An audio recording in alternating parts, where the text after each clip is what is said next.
Olá, a paz do Senhor, que bom! Hoje nós já estamos na lição de número 11, estamos quase encerrando esse trimestre maravilhoso, que nós estamos falando sobre a antropologia bíblica, a antropologia humana, e eu tenho aprendido bastante, acredito que os irmãos também têm se empenhado para aprender bastante. Eu sou grata a Deus por essa oportunidade tão maravilhosa de poder compartilhar com cada irmão, cada irmã, um pouquinho da palavra de Deus, e nós juntos aprendemos aqui a respeito deste assunto tão urgente para os nossos dias atuais. Quero agradecer a cada um que se inscreveu no meu canal, que tem compartilhado as minhas aulas e também tem curtido aqui as minhas aulas para que elas sejam um vídeo sugerido a outras pessoas. E para você que está aqui pela primeira vez, eu sou Jane Martins de Souza, também sou professora e superintendente de escola bíblica dominical. Para você que está aqui, que é professor de escola bíblica dominical e professora, que Deus possa te abençoar grandemente neste ministério, nesta vocação tão maravilhosa. E nós precisamos aprender que quem tem essa vocação tem que ter dedicação. E hoje, na lição de número 11, nós vamos falar sobre o homem do pecado.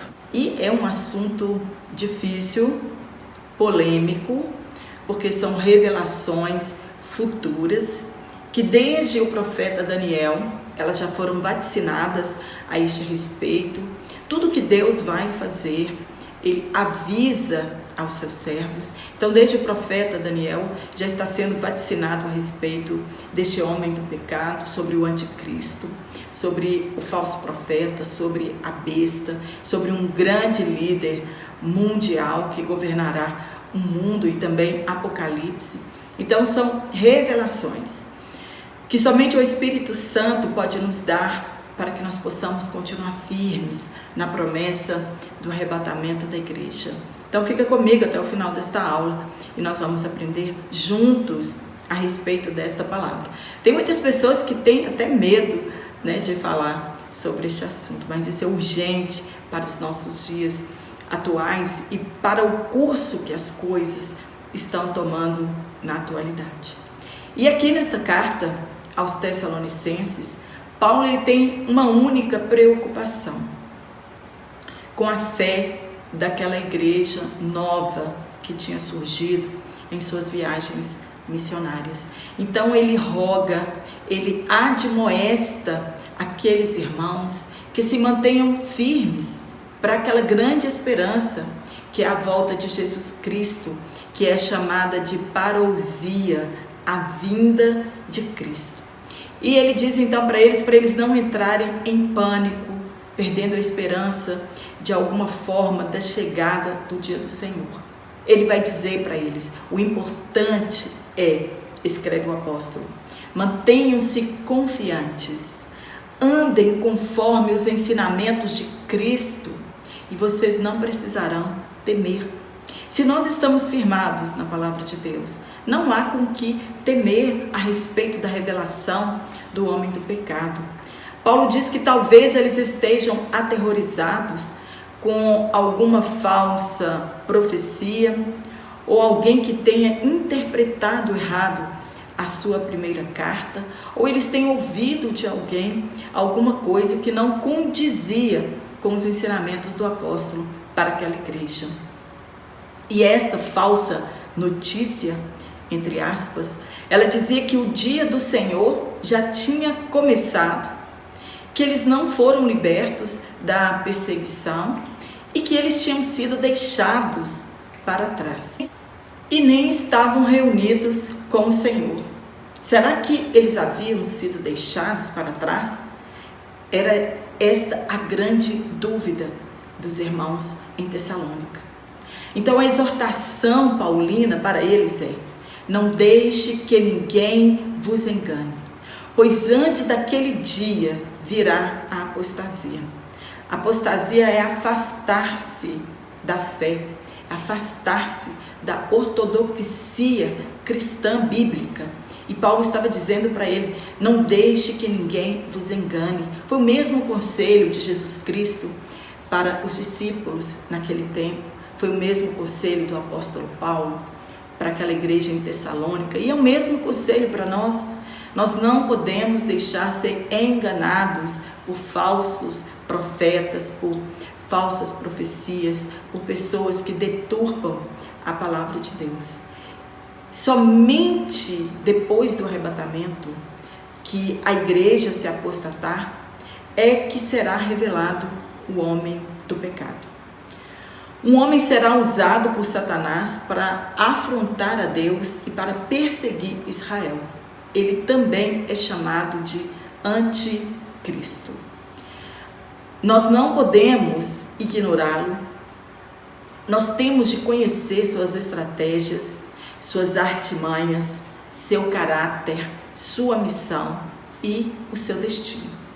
João escreve em sua primeira carta, no capítulo 4, do versículo 1 a 3, ele adverte para os seus leitores que já é a última hora. O que João quer dizer com isso? Há urgência para isso. Que desde que Cristo já veio, ele diz, já é a última hora. E que não haverá nenhuma outra era antes da segunda vinda de Jesus.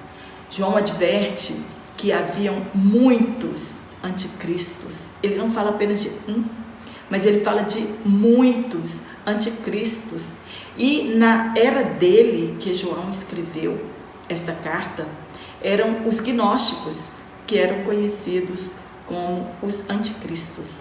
Mas ele continua advertindo ainda: olha, mas haverá em um tempo futuro um inimigo de Deus, um inimigo do povo de Deus, que surgirá antes da segunda vinda, cujo nome é o anticristo, o homem do pecado, o filho da perdição, a besta, né? E anticristo significa, abre aspas, contra Cristo, ao contrário de Cristo.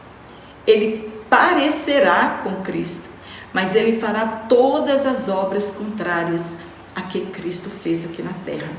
Também ele é chamado de homem do pecado. Quem é o anticristo? Nós não sabemos. A Bíblia não fala quem será este homem levantado, né, com a eficácia de Satanás, que governará o mundo em uma era. A Bíblia não fala quem é, mas existem vários estudiosos, teólogos, que defendem certas linhas, né, de pensamento. Cada um tem uma maneira de estudar e fica buscando, né, a nossa curiosidade. Este trimestre todo nós estamos falando que nós temos que ficar com as coisas reveladas, que está em Deuteronômio 29. As reveladas são para nós e os nossos filhos, e as ocultas são para Deus. Mas existem estudiosos, né, que dedicam a sua vida nas escrituras sagradas e querem conhecer estes mistérios de Deus. Então existem especulações a respeito deste texto, de quem será este anticristo, né? E alguns teólogos têm opiniões formadas a este respeito. Lá em Apocalipse nós lemos que ele sai do abismo, que ele será ressuscitado naquela época. Alguns pressupõem que pode ser Judas Iscariotes, porque ele também foi chamado o filho da perdição, está em João, capítulo 17, versículo 12. Outros sugerem ser Antíoco Epifânio IV, devido à sua ferocidade de tratar os cristãos. Outros acreditam que seja Calígula e tantos outros ditadores da história. A Bíblia não fala quem seja ele, mas será um homem poderoso. Primeiro tópico. No primeiro tópico nós vamos falar sobre o homem do pecado. Quando falamos do homem do pecado, fala sobre a humanidade deste homem que será levantado na terra por Satanás. Então, desde a queda, muitos prefiguraram o anticristo. eles se opuseram a Deus.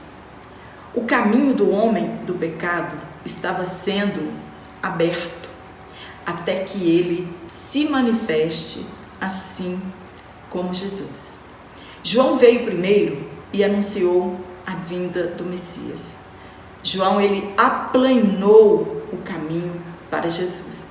E assim também Satanás fez desde lá o princípio, abrindo o caminho, levantando ditadores perversos para aplanar o caminho do homem do pecado. No primeiro ponto, a origem do homem do pecado. De onde ele surgiu? Caim e Lameque, nós já estudamos sobre eles prefiguraram o homem do pecado quando eles se rebelaram contra Deus. O anticristo aparecerá tão logo a igreja seja arrebatada. Esta é uma das linhas de estudo sobre o arrebatamento. E nós já estudamos sobre elas em outros trimestres anteriores. Alguns creem que a igreja ela não passará pelo arrebatamento. E existem N versículos, que dão apoio para esta linha de pensamento, de que a igreja não passará pelo arrebatamento. E nós cremos assim. A igreja Assembleia de Deus, ela crê assim, que nós somos pré-tribulacionistas. Nós não passaremos pela grande tribulação. Outros creem que a igreja será arrebatada no meio, uns 3 anos e meio depois da grande tribulação. E outros creem que a igreja será arrebatada depois da grande tribulação. Quando nós lemos Apocalipse, a partir do capítulo 3, nós não encontramos mais falando a respeito da igreja aqui na terra. E esta é a nossa esperança. Então, nós temos essas linhas de pensamento, que são os pré, os mid e os pós-tribulacionistas. Hoje nós não temos tempo de falar a esse respeito. Também nós temos, que abriu o caminho, que prefigurou nessa pessoa do homem do pecado. Nós temos o faraó, do livro de Êxodo. Nós temos Amã, do livro de Esther, que queria exterminar todos os judeus, na cidade de Susa.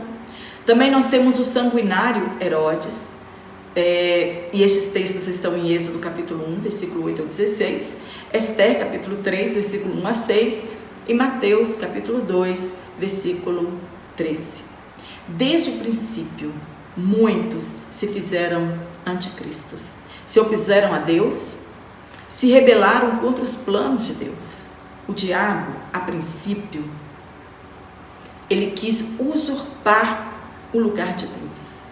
Como ele não conseguiu, foi lançado do céu aqui para a terra.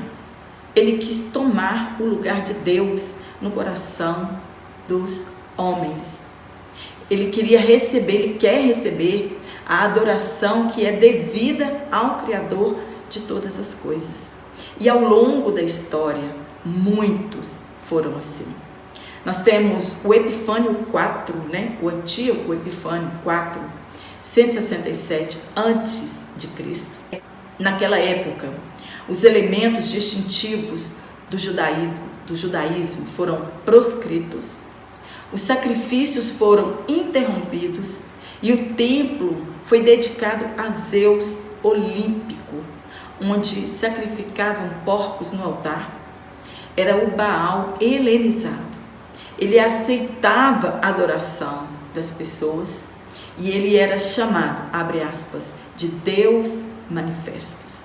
Os imperadores, eles recebiam a adoração das pessoas e eles se consideravam Deus.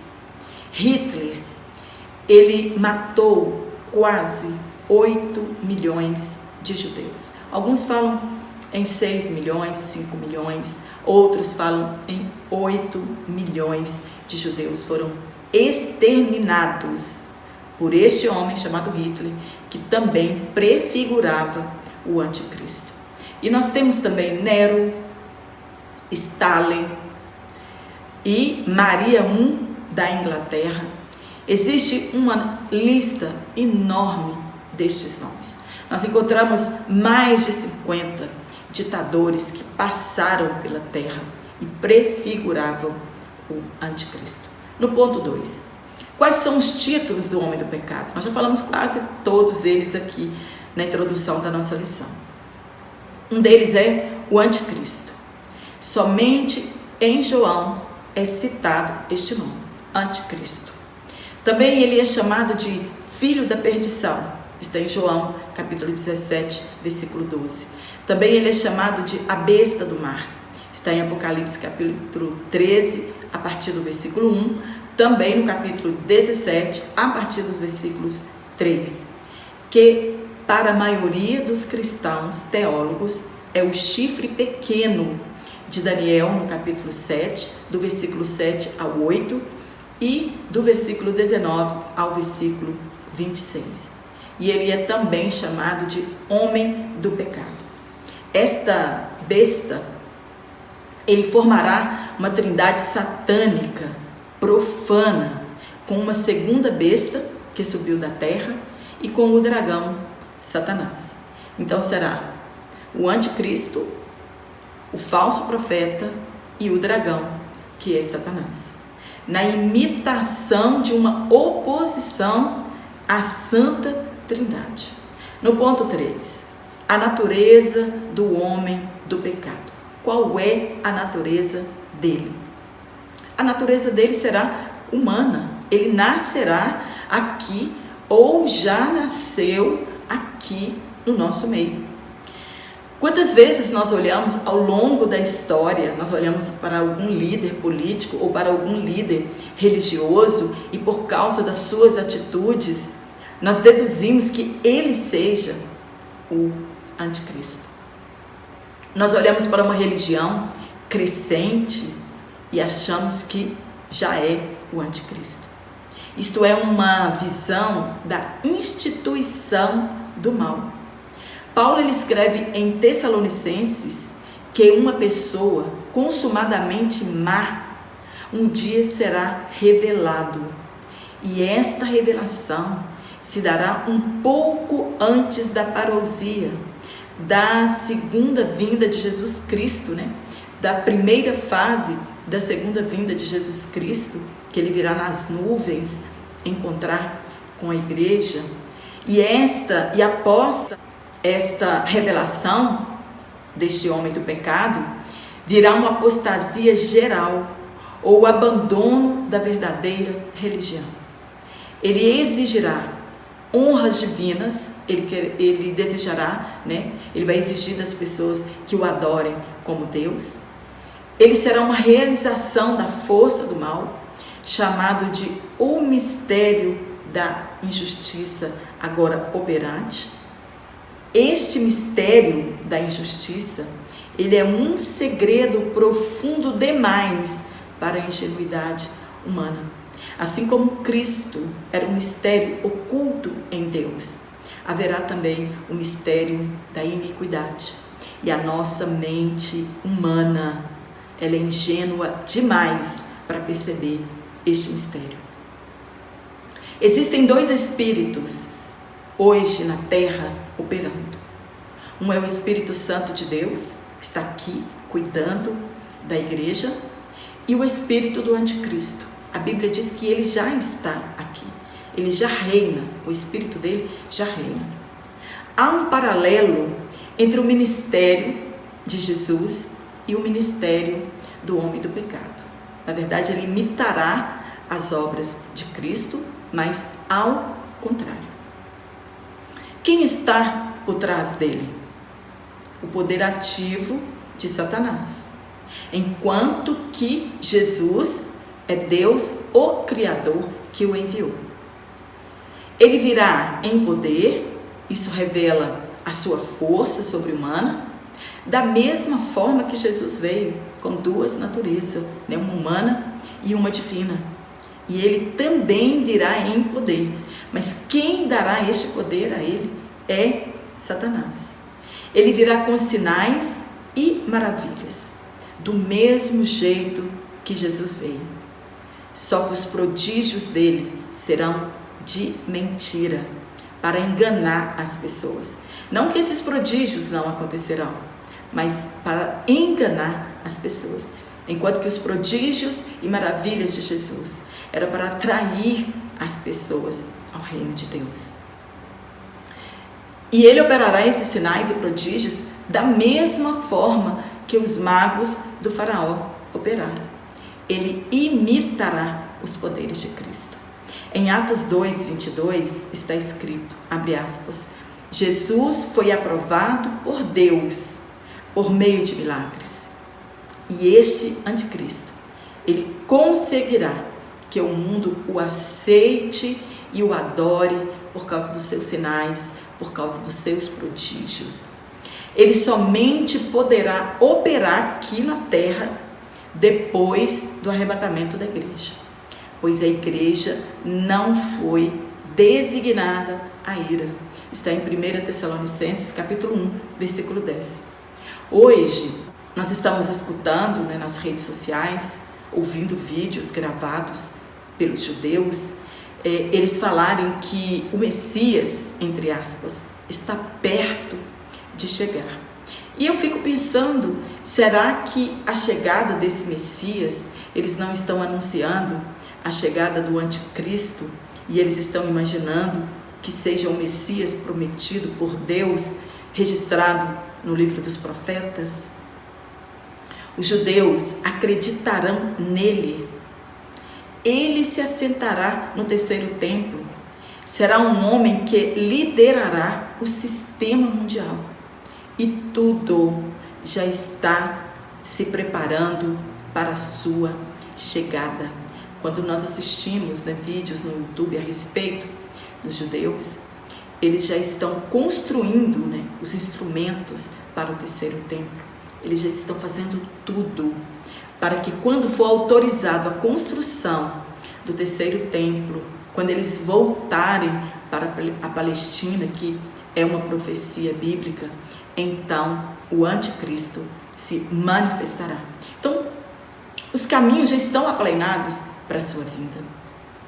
O globalismo, a apostasia dos últimos dias, a iniquidade em alta escala, uma moeda forte, uma língua que tem influência sobre as demais línguas no planeta. Então, tudo já está preparado para a manifestação do homem do pecado. Segundo tópico, a missão do homem do pecado. Qual é a missão dele? Assim como Jesus teve a missão de vir à terra, morrer em nosso lugar, ressuscitar e nos salvar, ele também tem uma missão. O homem do pecado também tem uma missão. Ele foi designado por Satanás, mas ele agirá com tanta eficácia que as pessoas acreditarão ser ele o próprio Satanás. E seu espírito já opera no mundo. Mas não é momento de pavor. Às vezes nós conversamos com alguns irmãos e eles ficam tão apavorados porque os sinais estão acontecendo. Ao contrário disso, nós devemos nos alegrar e nos firmar na palavra de Deus e perseverar, porque só serão salvos aqueles que perseverarem até o fim. Não precisamos ter medo, nós devemos seguir os conselhos bíblicos, não permitir que ninguém nos engane, continuarmos firmes às doutrinas bíblicas, não nos apostatarmos da fé e anunciarmos o Evangelho de Cristo ao redor do mundo inteiro. A missão dele é opor-se a Deus, a Israel, a Jesus Cristo e à igreja. Esta é a missão do homem do pecado. No ponto 1, opor-se a Deus. Ele sabe que já é vencido. Satanás sabe disso, que já é vencido, que já é derrotado, que nunca vencerá a Deus. Está em João capítulo 16, versículo 11. Que todas as coisas se cumprirão por determinação divina. Que Deus está no controle. A situação é controlada por Deus. A história segue o curso predeterminado por Deus. O tempo, as estações, tudo é designado por Deus. Ninguém, nem mesmo ele, o anticristo ou Satanás, pode antecipar a agenda de Deus, antecipar o tempo predeterminado por Deus. Na visão de Daniel, da grande estátua, e cuja interpretação eram as nações, poderosas, os reinos poderosos que se levantariam, cada um a seu tempo, Deus estava dizendo quanto tempo duraria o poder dessas nações, o poder de cada uma delas, que todas perderiam o seu momento de glória. Está em Daniel capítulo 2, versículo 36 ao 45. E por isso ele tenta de todo jeito frustrar os planos de Deus. Ele tenta frustrar o avanço do Evangelho. Ele levanta ditadores ferozes para intimidar o cristianismo. Ele mata os cristãos, persegue a igreja. O islamismo, por exemplo, persegue os cristãos. Políticos apóstatas que criam leis contra os desígnios de Deus, contra os mandamentos de Deus. No Brasil, por exemplo, casamento de pessoas do mesmo sexo, a pedofilia, sendo colocada como doença, a sexualização das nossas crianças, blasfêmias contra o nome de Jesus é permitido. Nós estamos vendo isso na arte, nos carnavais e também nas leis. Blasfemam o sacrifício de Jesus, as escolas carnavalescas deste ano. Veja que ponto chegou, não só deste ano, do ano passado também blasfemaram a respeito do sacrifício de Jesus.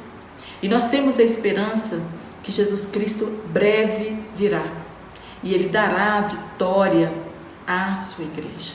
Portanto, nós precisamos continuar firmes nesta esperança do arrebatamento da igreja. Nós seremos arrebatados. Está em Romanos capítulo 16, versículo 20, e também Daniel capítulo 10, versículo 13 ao 15. Segundo ponto, opor-se a Israel. Israel sempre foi perseguido por líderes, ditadores levantados por Satanás para destruir o povo da aliança.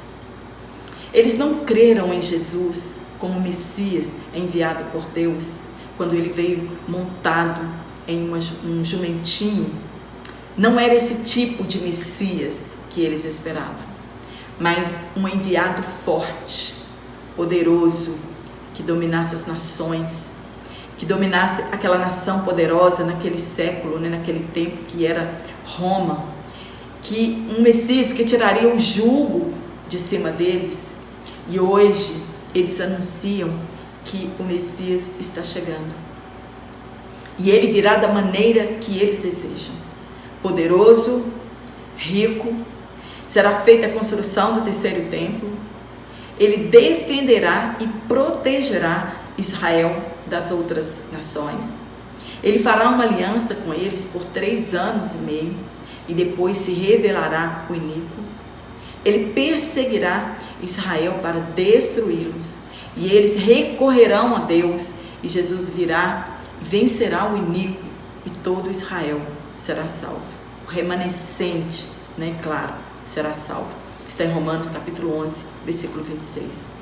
E a salvação deles será como a nossa. Terão de crer no Cristo crucificado e ressurreto dentre os mortos. É a única forma de alguém ser salvo. No terceiro ponto, opor-se a Jesus Cristo. O seu nome já diz tudo.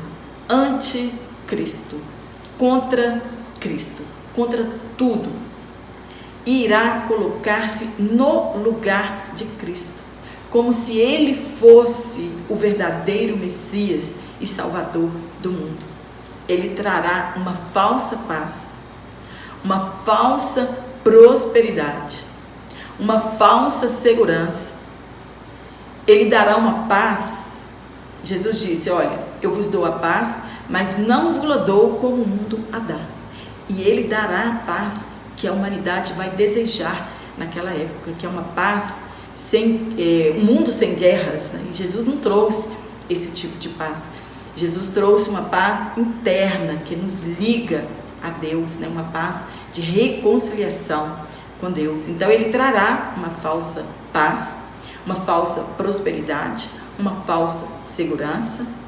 Ele fará alianças com as nações. Esse governante unirá as nações da Europa em uma grande federação, né? Serão 10 nações, são os 10 chifres de Daniel capítulo 7. Ele vai cooperar com a igreja apóstata e depois destruirá este sistema religioso. Durará 3 anos e meio esta aliança.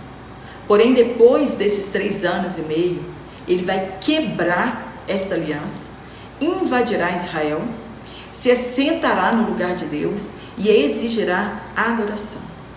São chamados os 7 anos da grande tribulação, ou então da última semana do livro de Daniel. Daniel capítulo 9, capítulo 11, Apocalipse capítulo 13. Tudo isso que nós estamos dizendo aqui são linhas de pensamentos, né? São estudiosos que colocaram isto para nós. Terceiro ponto, ele vai opor-se a Cristo. Satanás tentou de várias formas tirar Jesus do propósito de morrer no lugar de um mundo pecaminoso, em lugar de um mundo perverso, pessoas que não mereciam o seu sacrifício. A princípio ele levantou Herodes, um ditador cruel, que mandou exterminar todas as crianças de 2 anos abaixo, para que nesta empreitada fosse morto o rei dos judeus. Está em Mateus capítulo 2, versículo 13 ao 18. Depois tenta Jesus no deserto por 40 dias, quando ele estando fraco, seja vencido e ceda às propostas do maligno, inclusive a proposta que ele queria dar-lhe os reinos da terra em troca de adoração. Mateus capítulo 4. Quando ele usou Pedro para desanimá-lo do propósito de morrer em uma cruz. Está em Mateus 16, 22 e 23. E Jesus então repreende Satanás ali, naquele momento. E hoje tem afastado, por que não dizer, milhares de pessoas da ortodoxia cristológica. Eles confessam que Jesus Cristo não veio em carne, e este é o espírito do anticristo. 4. Opor-se à igreja. A igreja de Cristo, ela foi fundada no Calvário. E a nossa esperança está no Cristo ressurreto. E nós sabemos que um dia nós estaremos com Ele eternamente, João 14, até que se consuma isto, né? A igreja tem passado por várias perseguições.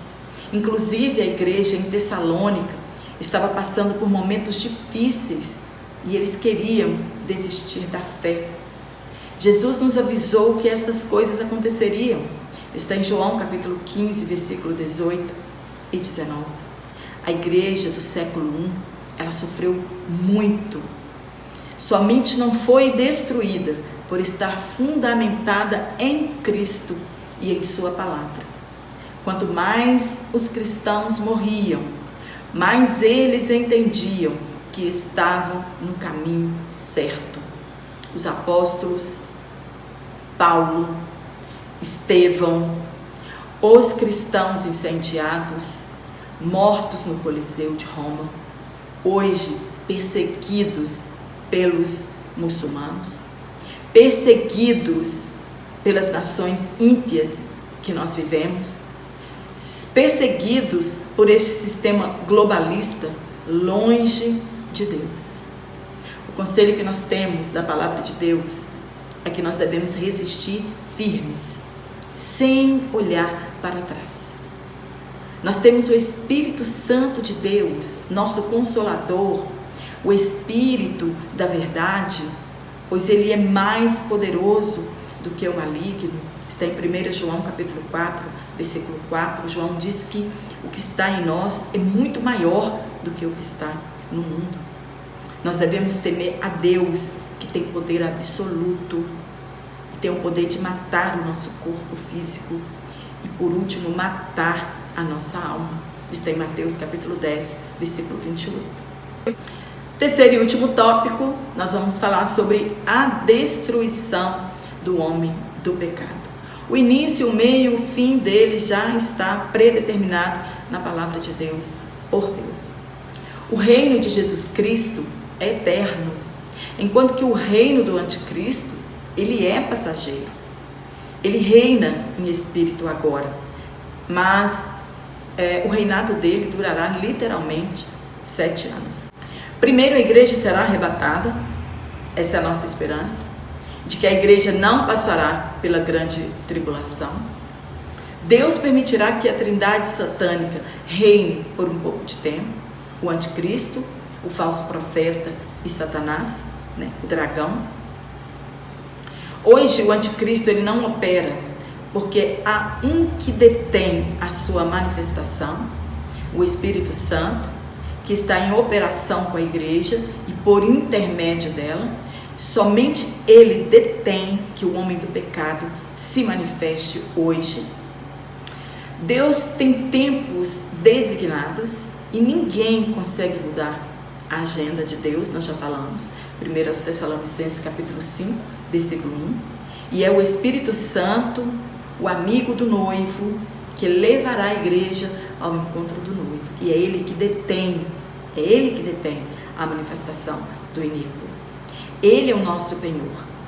E iremos com ele daqui, ele nos levará num abrir e fechar de olhos daqui.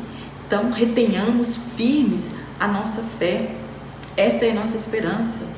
Somente depois de sairmos daqui com o Espírito Santo, Satanás então trabalhará com poderes milagrosos por intermédio do anticristo. Ponto 2. O auge do seu império, clímax do império do anticristo. Imagina alguém que chega e diz que acabará com a violência, com a fome, com a desigualdade social. Um homem inteligente, estrategista, alcançará o poder mundial e governará este poder, com este poder. Dominará a economia mundial, dominará a religiosidade humana. Os maiores conflitos mundiais hoje é a religião. As pessoas matam em nome de Deus e ele então será aceito pelas pessoas a princípio, até que se revele a que veio. Está em Apocalipse capítulo 13 e no capítulo 17. Ele morrerá e ressuscitará como Cristo. Deus enviará o espírito do erro. As pessoas crerão em suas mentiras e não crerão nas verdades de Deus. Satanás, ele imita o Pai, ele imita Deus. O anticristo imita o Filho, Jesus Cristo, e o falso profeta imita o Espírito Santo. Ele sairá do meio do povo, como Jesus saiu. Será judeu, provavelmente, muitos estudiosos afirmam isso.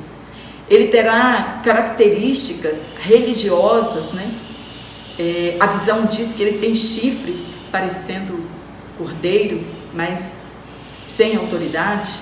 Será feita a imagem da besta e o povo o adorará. Ponto 3. A ruína do seu império. Como se dará o fracasso deste governo do anticristo?